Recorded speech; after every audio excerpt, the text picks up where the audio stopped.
Hello guys, আসসালামু আলাইকুম। আর একটা নতুন ভিডিও আপনাদের সামনে হাজির হলাম।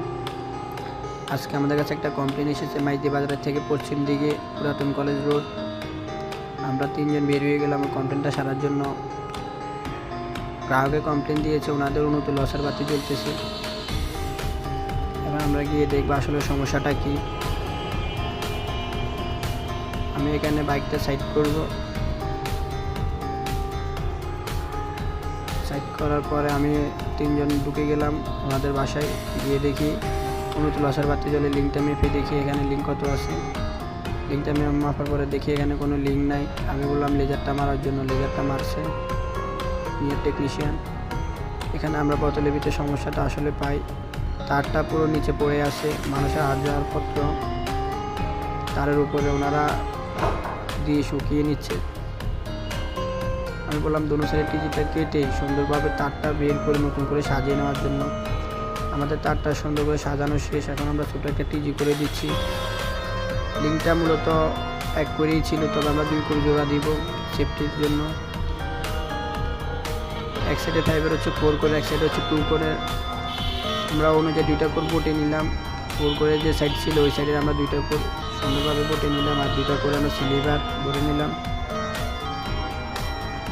আমরা স্টেবার দিয়ে কোরগুলো চিলে নিচ্ছি। এক সাইডের কোর বোতলে থাকার কারণে ওই সাইডের কোরটা অনেক নরম হয়ে গিয়েছে। স্টেবার দিয়ে আমি ছিলার সময় কোরটা ভেঙে যেতেছে বারবার। তারপরে সুন্দরভাবে ছিলে নিলাম।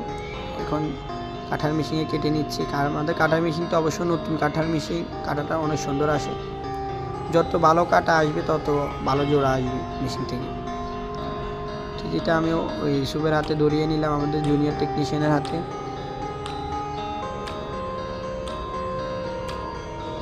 জোড়াটা অনেক ফ্রেশ হয়েছে, লিঙ্ক অলরেডি চলে গিয়েছে।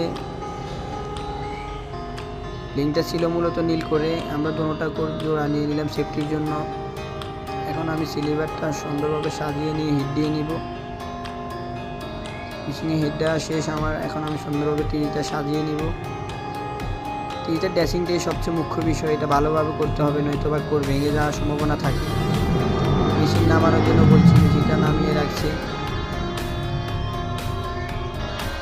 মেশিনের সেফটি সবাই আগে।